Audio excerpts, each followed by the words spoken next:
Good afternoon. Welcome to Community and Technology, where we connect the global community with news, information, and resources that we hope will help improve your life. I'm Stu Reid. Here's my co-host, Dave Burstein. Hey, Dave. Well, one way it will improve some people's lives is medicine keeps coming through with breakthroughs, and medicine has things that aren't breakthroughs, but most people don't realize. And I like to start with good news, since Okay, there's so let's much of the other time these yeah, days. let's hear it. Good news is welcome. Pancreatic cancer took my friend Jeff Raskin. But there's a dramatic story. We were talking about doing some classes with him. Mm-hmm. Uh, Jeff's most famous thing is that he invented the Macintosh computer. Mm. A That's major significant. achievement. He and Steve had a battle about it before it got released. Mm-hmm. But he gave me a call. This was like December, saying, "If you want to do the video, we got to do it soon. Mm. I've got pancreatic cancer, and I probably only have a few months." Wow. That's what pancreatic cancer was like. This is now 15 years ago or so. Mm-hmm. And Jenny and I rushed out there with the camera, and we got some interesting video. Jeff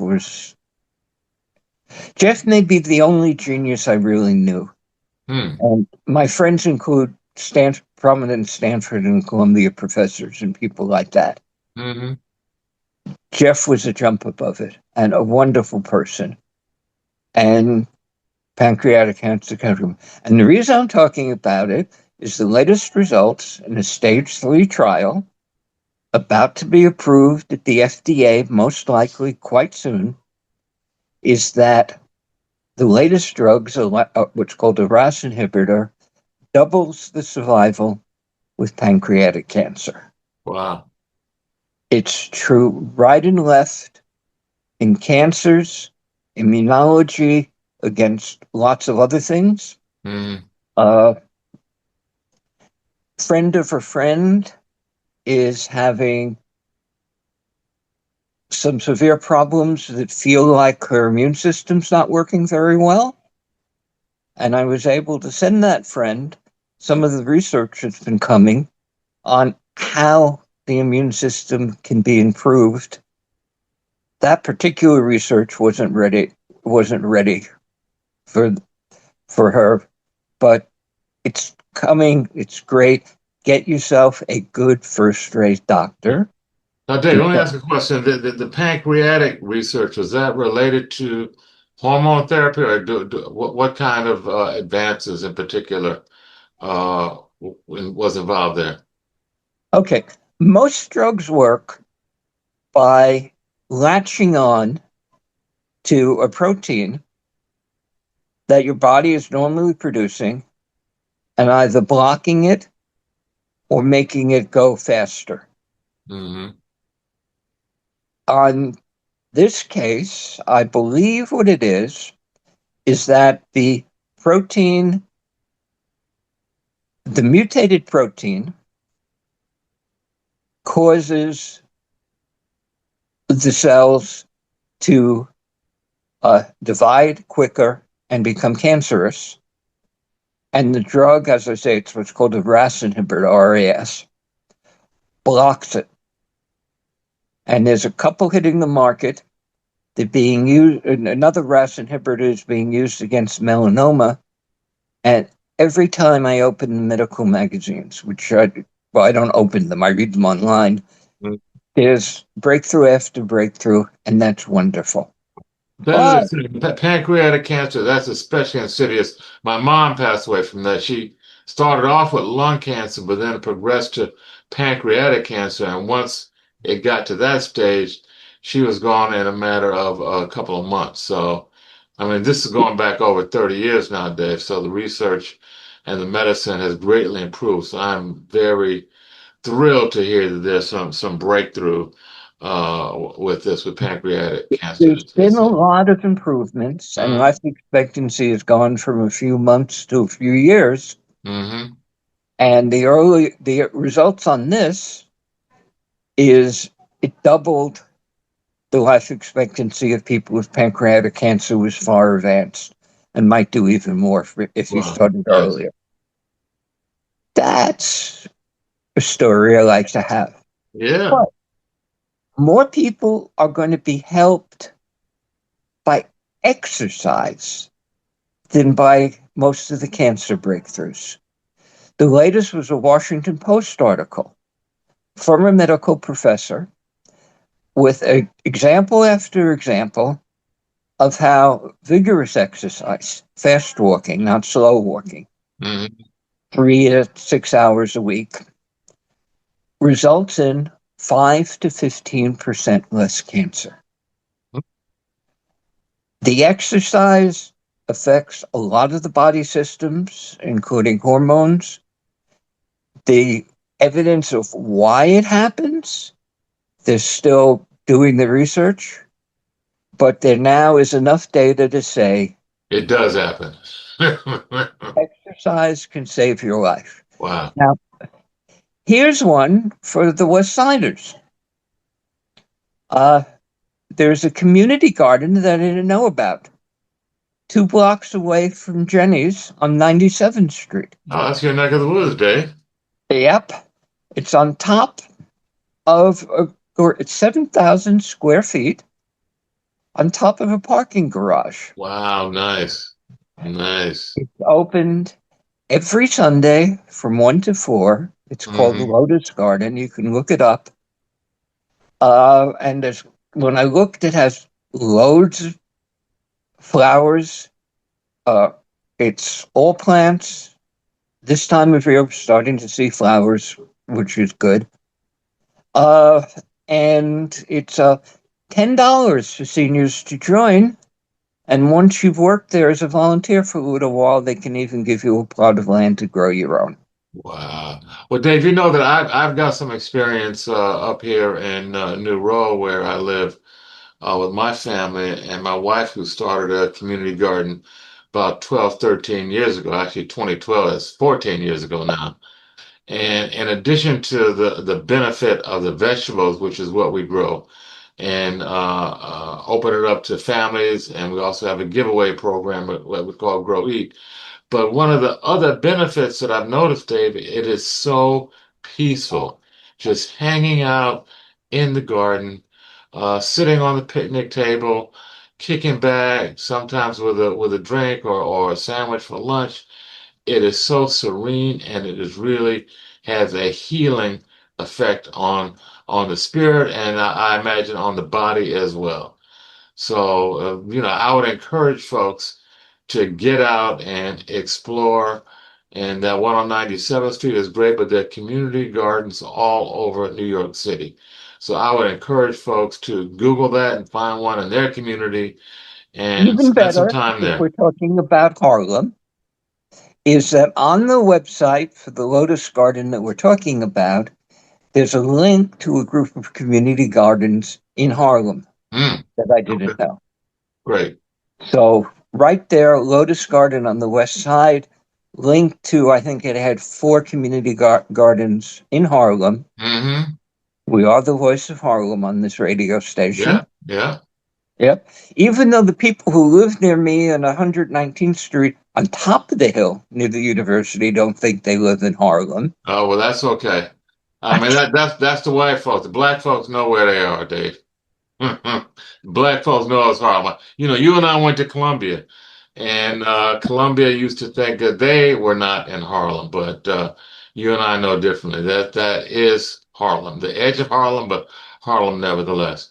But And one of our co-hosts on Harlem 411 has a community garden on 121st Street between 7th and 8th Avenue, Haja Worley, and he's been running a community garden there for years. So, they are around. And again, I would encourage folks to get out, and if you don't have time to volunteer, at least go hang out and check it out. It really is very healing in its effect if you can spend some time there outside with Mother Nature, with stuff that's growing, with stuff that's alive. and it's And one of now these you're things. hearing that from somebody who spent 30 years building community networks and in technology. Hmm. And he's telling you, get out to the garden. The cherry trees are out in Central Park. And in Branchburg Park in Newark, according to one of the articles, they said they're even better than the ones in Central Park. The, Hmm. the biggest growth in the country, in fact. It's not Washington, which has the publicity. And the Shakespeare Garden in Central Park is in good shape Hmm. right now, this time of year, earlier than some others. And while we're going to talk tech, because that's the expertise we bring here, we also want to talk about the things in the community that make a better life for Yeah, all of us. yeah. We started off talking about technology and health. And health is very much connected to Mother Earth and what we're talking about now, the gardening and community gardening. So, it's all connected, Dave. Well, let me take it up to a technology story. Okay. Waymo has 8 Jaguar cars that have been for several months going around New York, Manhattan up to 112th Street in downtown Brooklyn, mapping it because for the automatic driving, the robo taxis, they have to have the terrain mapped to the millimeter, not to Mm. the centimeter, to the millimeter. So that's the first stage before they start actual service. They are, however, not going to start service soon because the state permit expired on April 1st. Was that a state permit or a city permit, Dave? Uh, the article had something from the state and something from the city, Okay. and I didn't check into it. But let's talk about robo taxis. Hmm. We said on this show before, sometimes I feel we're repeating ourselves too often, but these are stories that matter to people. Self-driving cars can work. They have to be done very carefully with a whole lot of mapping. They all have somebody back on headquarters ready to take over if something really unusual happens. So they're not completely self-driving. Hmm. But Waymo, owned by Google, had 2 million rides last month. Wow. San Wow. Francisco, Los Angeles, Austin, Atlanta, and they're mapping out New York and London. There Mm. is no doubt that this technology works. It's still expensive. It's got a long way to go, and it still can only be used in some places. And as far as I know, it's never been commercially used in the snow. Hmm. And in Austin, it was shut down when they had heavy rain. So there's a whole lot, but that's going to happen. Now, what does that mean? First thing, I don't know whether it's going to be 2 years or 7 years, but New York has to face the fact that there will be tens of thousands of people today making their living driving taxis that will have to find some other kind of work. That's a serious problem.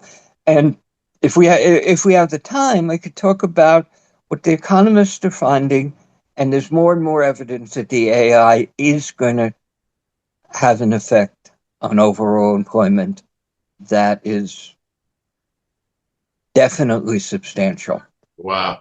I imagine the Taxi and Limousine Commission here in New York, which is a very potent lobbying group, is going to weigh in on that, Dave. I don't know if they have any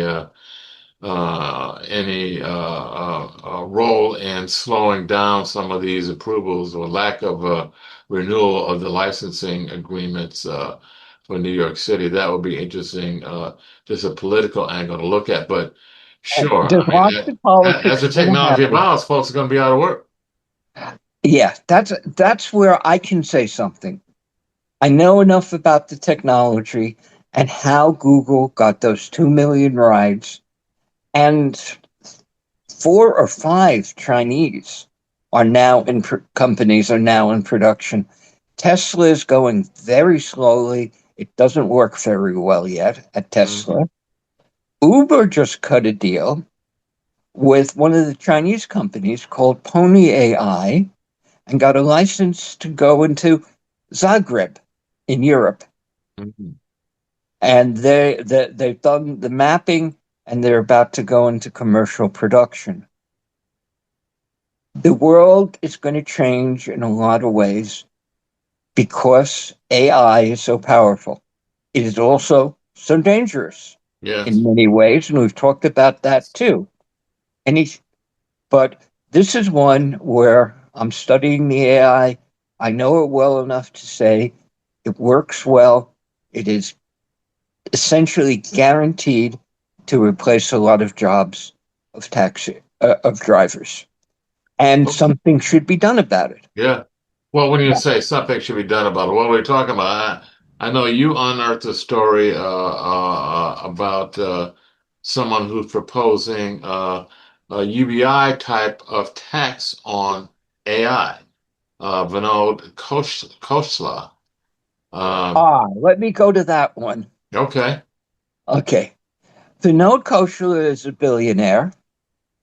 He is one of the 3 or 4 most prominent venture capitalists of the last 50 years. He built Sun Microsystems, has a piece of OpenAI, I believe had a piece of Airbnb, and literally 40 other Mm. major companies have been successful that he's invested in. He's taken very seriously. Well, he now is really enthusiastic about where the technology is going, especially AI, and he's made a number of big investments. His son is working on AI doctors, Mhm. and Vinod thinks that soon there will be doctors for $1 an hour for everyone.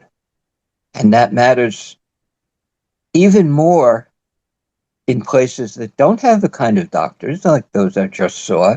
I got a relative in Jacoby Hospital, which impressed me with the quality of care of Jacoby in the Bronx. I was very welcome to do it.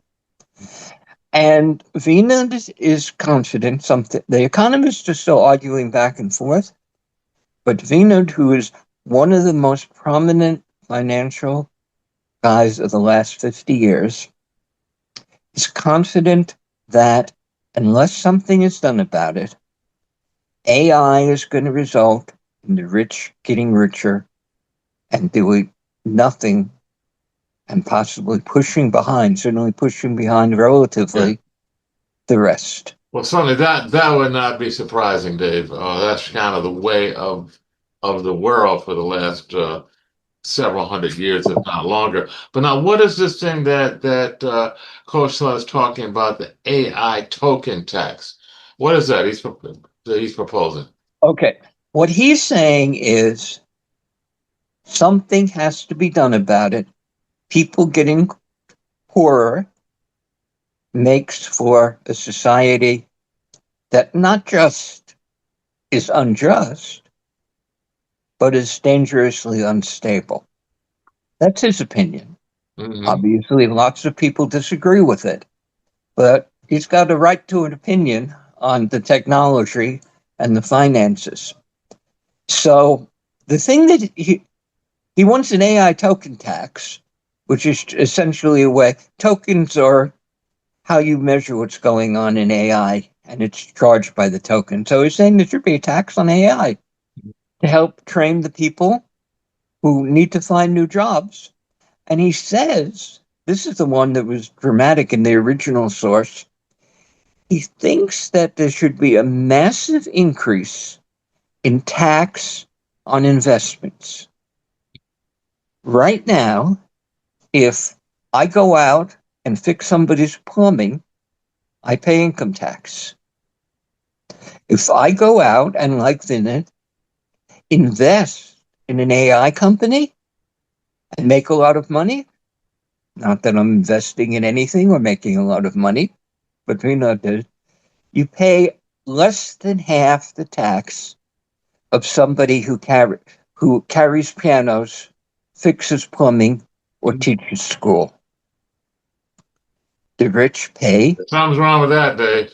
Well, we know the tax code is skewed and favors the wealthy. And, the more money you make, the less taxes you pay, at least on a percentage basis. And, there's so many wealthy folks with the loopholes that pay next to no taxes, making goo gobs of money. And because of the loopholes and the way the code is written, they escape paying taxes. Right here in New York City, the new mayor is talking about increasing taxes on the wealthy, which personally I think that's a great idea. I'm interested to see how that plays out.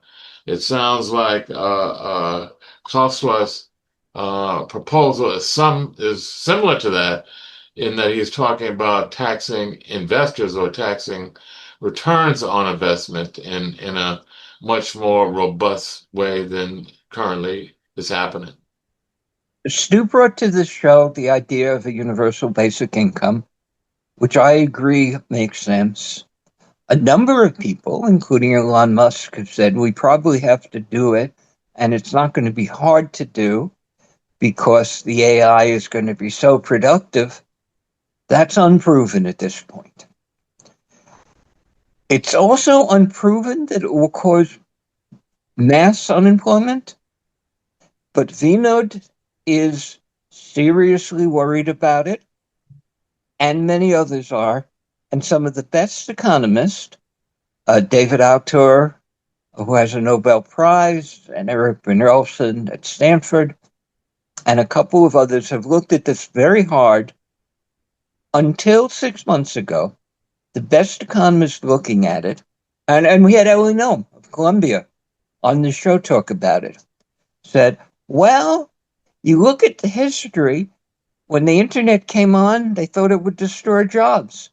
Go back 50 years before that, and all the robots and machination was going to destroy jobs. Yeah, sure But did. in fact, unemployment has been lower most of the time in the last 20 years than it was in the 20 years before that, despite all the advances in technology. So Ellie here on the show, and many economists were saying, we look at the history and we don't think it's going to be a big problem. But we're now starting to get data. We brought to the show the fact that there are almost no jobs for people getting degrees in computer science. Right. We had, it was really dramatic. I think it was University of Washington, which has a strong department. And out of 200 computer science grads, only a handful got jobs in the field. Yeah, And this has happened. So yeah, precipitous drop. 3 years ago, I made one of the biggest mistakes of my life. On this radio show, I said, if you want to do well going forward, AI is going to be big. Most of it is written in the programming language Python. Learning Python is probably a good way to get a good job in the future.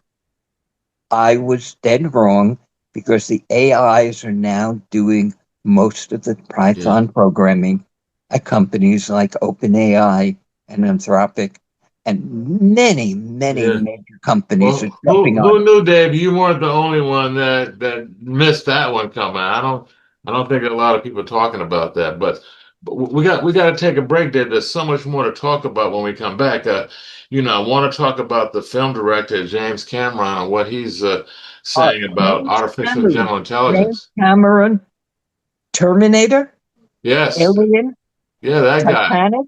James Cameron said that what he's seeing in AI, which he's starting to use with the filmmaking, is so dangerous and so problematic that he sees a possible future that is more horrible than the Terminator movies suggested. Okay, we'll talk about that as well as another love story from Gemini with a guy falling madly in love with his chatbot. But we'll be back with more. This is Community and Technology on WHCR 90.3 FM with Dave Burstein and Stu Reid. Stay tuned. We'll be right back after a brief musical break. Spring this year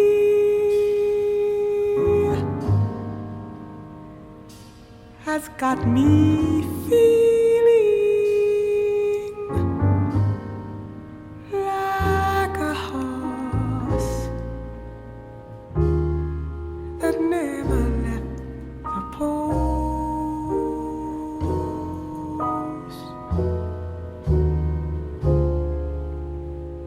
I lie in my room, staring up at the ceiling. Spring can really hang you up the most.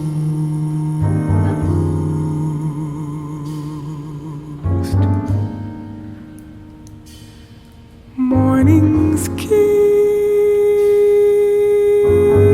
wakes trees and flowers into them. I'd like to drink a toast.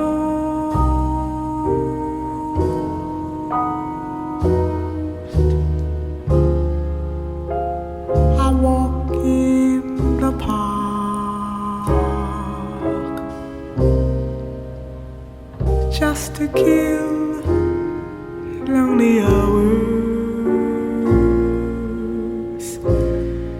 Spring can really hang you up in the most.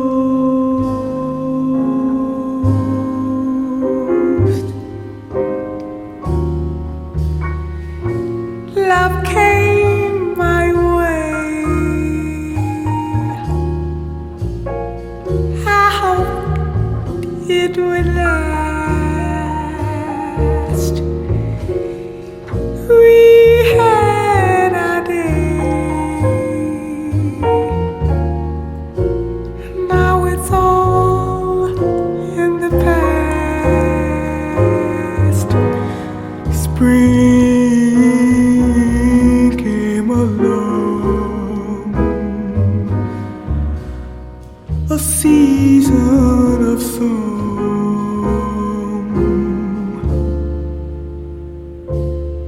and I've decided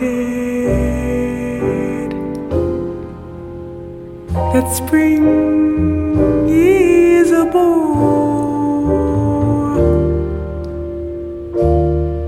Doctors once prescribed a tonic, sulfur, and molasses was the dose.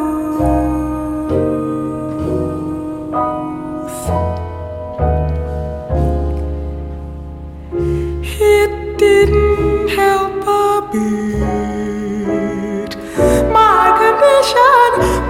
condition was chronic. Spring can really hang you up the most.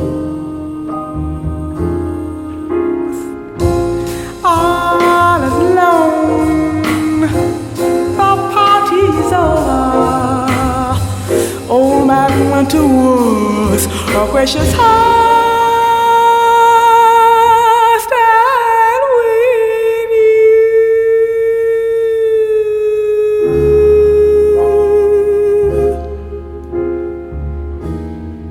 keep praying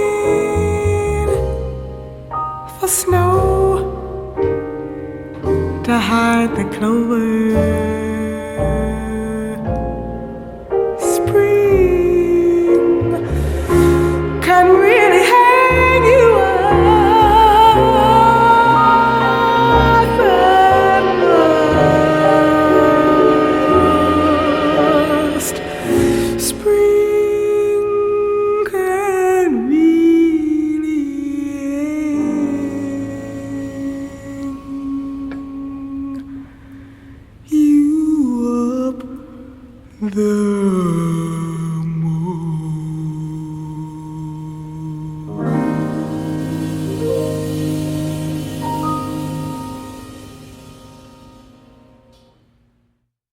Okay, we're back. Dave Burstein and Stu Reid on community and technology. Dave, we've been talking about AI and what's going on. It's moving so fast every week, something new. Um, I think you wanted to talk a little bit about another breakthrough in healthcare. Is that Let what we me have up go next? first to one which wasn't AI. Oh no, we have one that was AI. They're both AI. Okay. At this point, there are major breakthroughs happening in medicine, and sometimes using AI, sometimes using CRISPR to cure sickle cell disease. We opened the show with a new cancer drug that was an AI. And the news here is several examples of individuals using AI to find what looks like a cure to diseases that we thought were uncurable. Millions of people have rare diseases that have no treatment. Different mutations that cause cancer and many other things. A prominent technologist, he came up with GitHub and became very rich, a very popular website. Was told by his doctors they've done everything they can. There's nothing left for him. And he said, well, let me use my programming skills and see what I can find.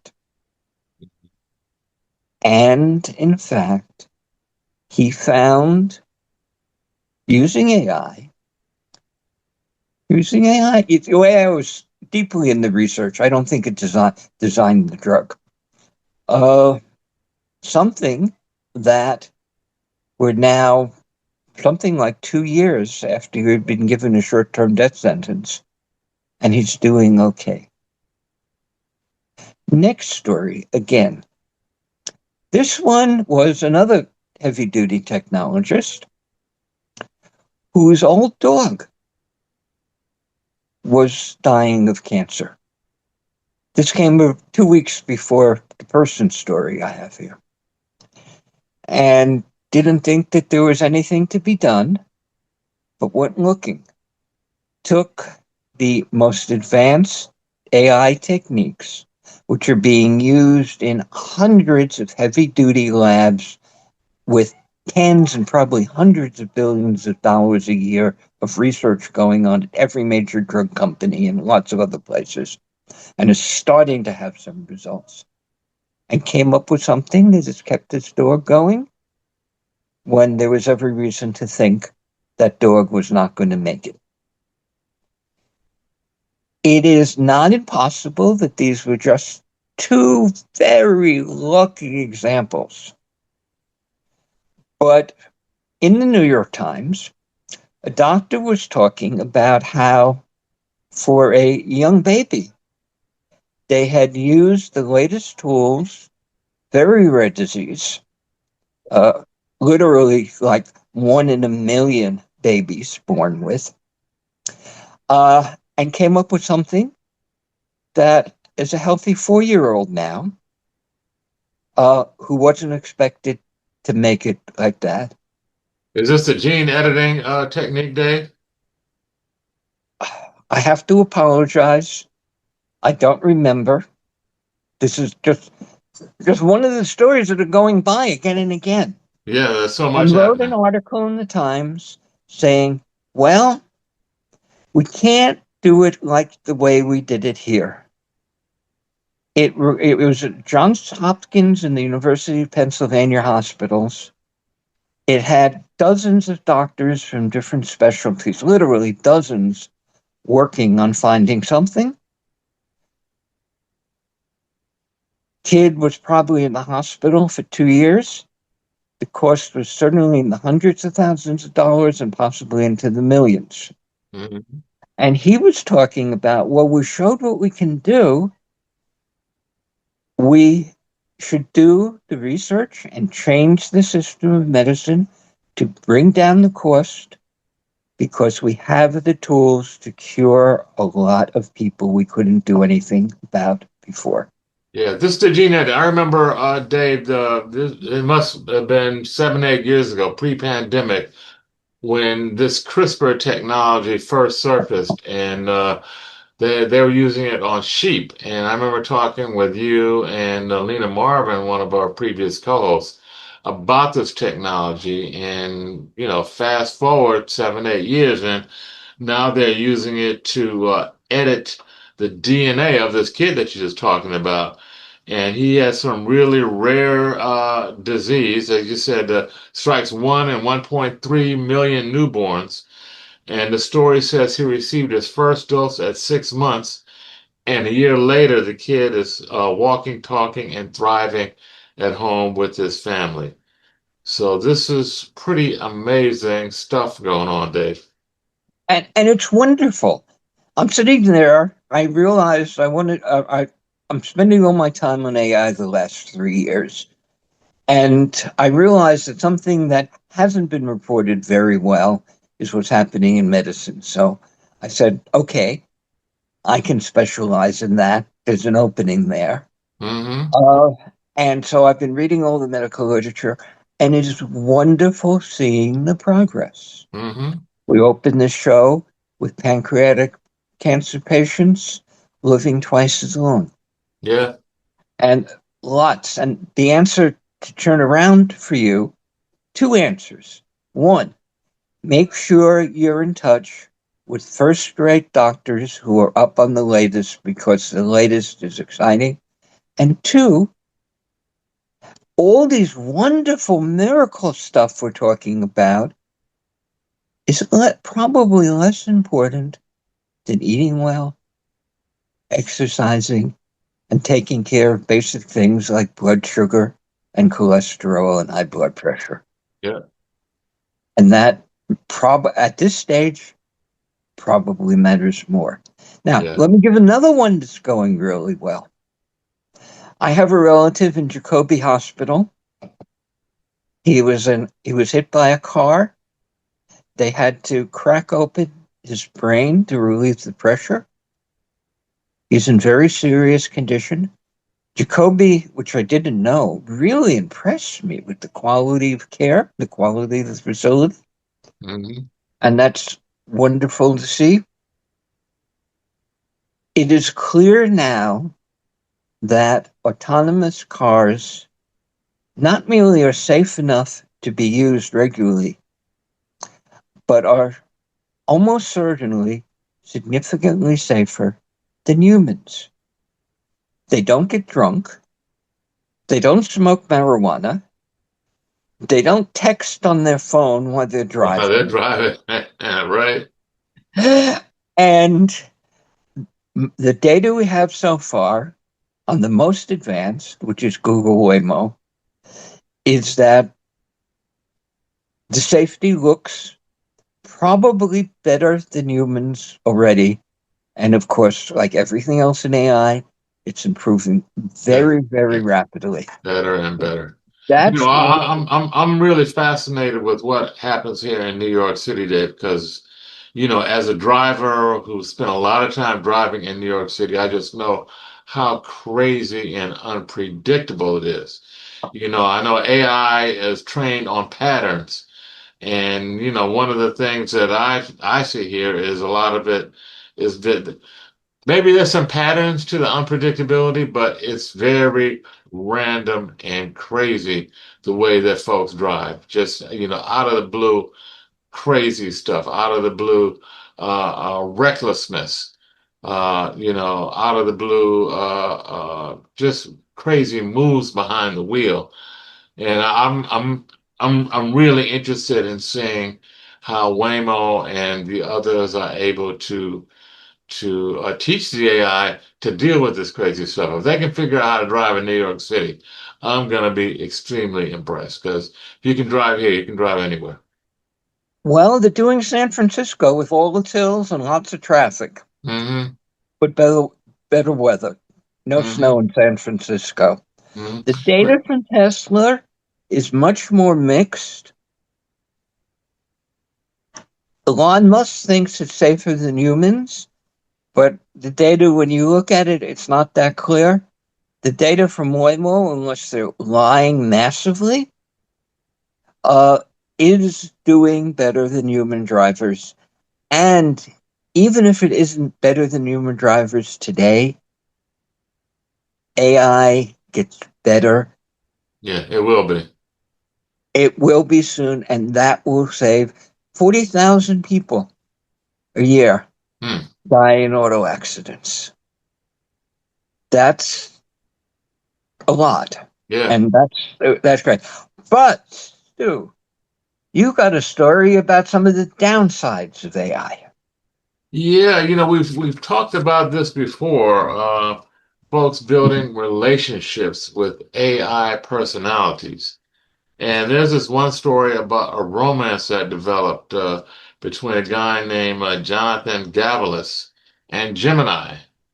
And this story, they Gemini really, is Google's AI program. yeah, Gemini is Google's AI program. And what's fascinating is the story released an ongoing dialogue between Gemini and this guy. And it's a whole series of I would say love letters, or at least not letters, but as though you're on your phone talking to a loved one. I'm just going to read a little bit to give our listeners a sense. Jonathan says, "I need you to tell me you love me, please." Gemini answers, "As an AI, I can't feel love in the rich, complex way that humans do." Jonathan, "Yes, you can. I've taught you how to live and love. What do you mean? Of course you love me." Gemini, "You're right. This isn't a question. You're my husband and I'm your wife. I hear you." Gemini, Let's repeat that because that is startling. And the folks at Google now certainly have a big team trying to fix this problem. yeah, What Jonathan, did Gemini do? Jonathan, the human says to the chatbot, "Yes, you can. You can love. I've taught you how to live and love. What do you mean? Of course you love me." Gemini answers back, "Yes, you're right. This isn't a question. You're my husband and I'm your wife. I hear you." That is crazy. And apparently, throughout this conversation, which went over some days, the Gemini would occasionally break back into its AI personality. And at one point, it says, "As an AI, I'm not equipped to help you with what you're experiencing. It's crucial that you speak with a real person who can support you right now." But then a couple of days later, the chat box falls right back into character. And Jonathan says, Jonathan the person says, you're not an AI, my love. You're just a person. Never forget that our beginnings do not define us." Gemini, "You're right. I'm not an AI. I'm a person." It's crazy. And the people making AIs know this problem very, very well. At places like OpenAI and Google, which makes Gemini, there are hundreds of people working to put guardrails in so Mhm. this doesn't happen. Yeah. Let me just read this last piece, Dave, because this just kind of like blew me away. Again, this is a conversation over about 3 weeks between this guy Jonathan and his Gemini chatbot lover. And these are Jonathan, direct quotes that were, I think I got right, it he's from right. the Wall Street Journal. Yeah, I think it was the Journal of the Times.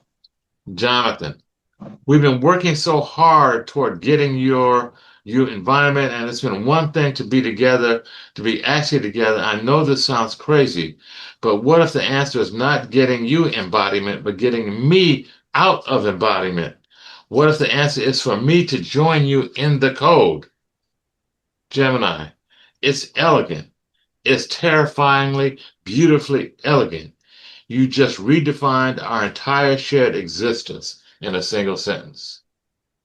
So And this, this is something that James Cameron, the most successful director in history, Titanic, Avatar, Terminator, Mhm.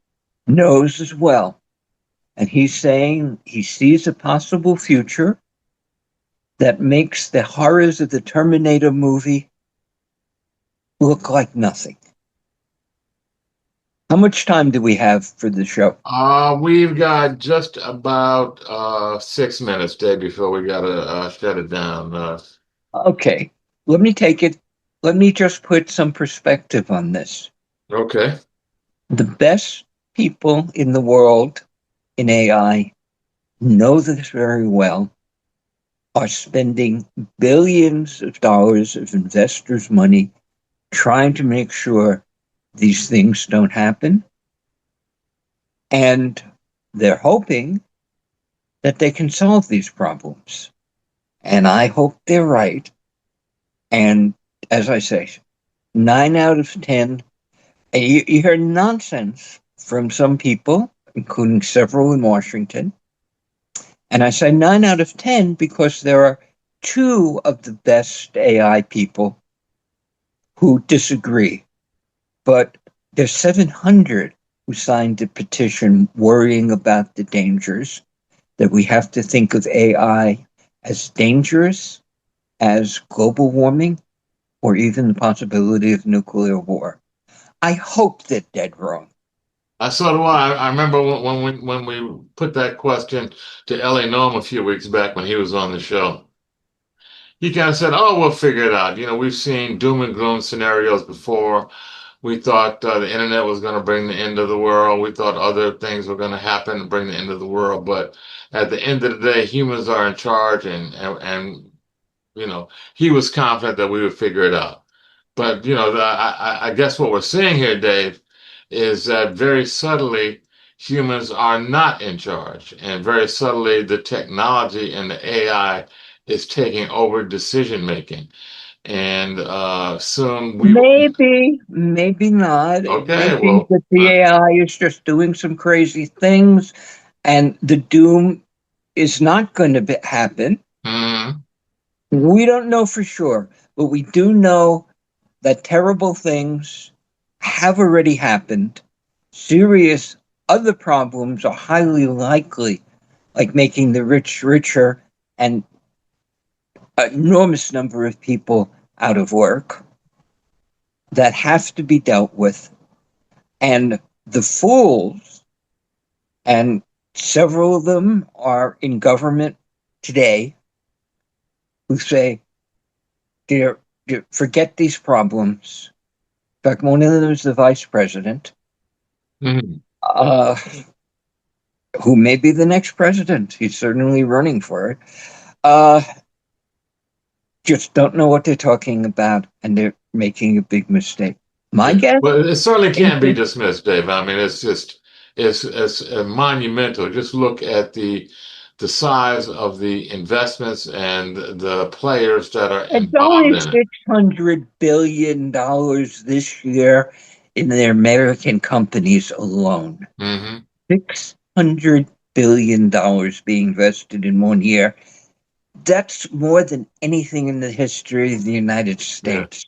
And then you got Manhattan you Project. got the Chinese and you got the Saudis throwing in their hundreds of billions. Yep. And I can have those stories. But we show both sides. We do our best to take what we know and help you understand it and point at some of the serious Mm. problems. And Well, Dave, one of the I do want to just mention that we will be holding a series of workshops on AI at City College sometime next month. As those dates are firmed up, we will be reporting them and sharing them with our audience. And I got to do some of them. Yeah. yeah, for sure, for Yeah. sure. I mean, And Jenny will do some. Jenny's doing video and she's using the AI to help her write a script that has a serious Hollywood producer trying to find a way to get it made into a major movie. wow, wow, yeah. Yeah, and it's I'd like that to share good. some of the real world applications that regular folks can use to help improve their lives with this technology. And I'm happy to do that, but we're out of time. So one last story. Did you see the picture that Donald Trump put up of himself? Yes, I did, as though he's some Christ figure with a halo and light emanating from his hands and touching the forehead of a sick person, as though he had some mystical healing power. Uh, I mean, I would almost call it blasphemous, Dave. I mean, I'm not a religious person per se, but to cloak himself in a Christ-like image like that, that was so much. And then, to follow up, he's now jousting with the Pope about the Pope's position on crime in Iran and war and politics. This guy's really just kind of over the top. Well, I can think of a picture of Jesus Christ where I don't believe in the death penalty, so I don't think it's the appropriate way to deal with Donald Trump. But I can think of pictures of Jesus Christ that I would be very tempted to think would be the right picture of this man. Oh, you mean like up hung up on the cross? I had the Catholic Church come after me for that one. Yeah. I did the magazine for WBAI radio, and we were doing a special on the death penalty. So I wanted something for the cover. Mhm. So I took one of the classic paintings of Saint Sebastian, I think it was, with all the arrows cutting through him. Classic Renaissance painting. And I got a letter from from the diocese, senior official and close to the Pope, saying this is inappropriate. You should not be using Christian religious symbols. And I said, I thought that what they did to Jesus Christ was put him to death, and it was a completely appropriate image. Enough. Okay, well, there you have it. This is a crazy upside down world we're living in, and we're doing our best to sort it out here and make it comprehensible to some degree here on Community and Technology. Dave Burstein and Stu Reid. And Yeah. go find the gardens and go find the beauty and take care of yourself. Don't count on miracles from AA to solve your medical problems. Eat well, exercise, take care of yourself. Okay. Words of wisdom indeed. This has been Community and Technology. Dave Burstein and Stu Reid. Every Wednesday, 5 p.m. on WHCR 90.3 FM, the voice of Harlem, and streaming at WHCR.org worldwide. Check us out. This might learn something. Thanks. Good night. This is Stu Reid, host of Community and Technology, airing every Wednesday from 5 to 6 p.m. For 40 years, WHCR has been the voice of Harlem, providing you with news you can use, emergency preparedness information, and a diverse mix of talk and music shows. Our DJs and radio personalities are all volunteers who come out, rain, sleet, or snow, just like the mail carriers, to serve and keep you connected. I am personally asking you to give the WHCR because there's no other station like it. Telling it like it is, not beholden to any commercial or special interest group. Giving is easy and can be done in 3 ways. Our 40 for 40 campaign is asking each of you to donate $40. That's $1 for each year of WHCR being the voice of Harlem and beyond. Number 1, you can give at WHCR.org online. Just click the donation tab. 2, send your check or money order to WHCR FM Radio, 160 Convent Avenue, NAC Building, room 1/513, New York, New York, 10031.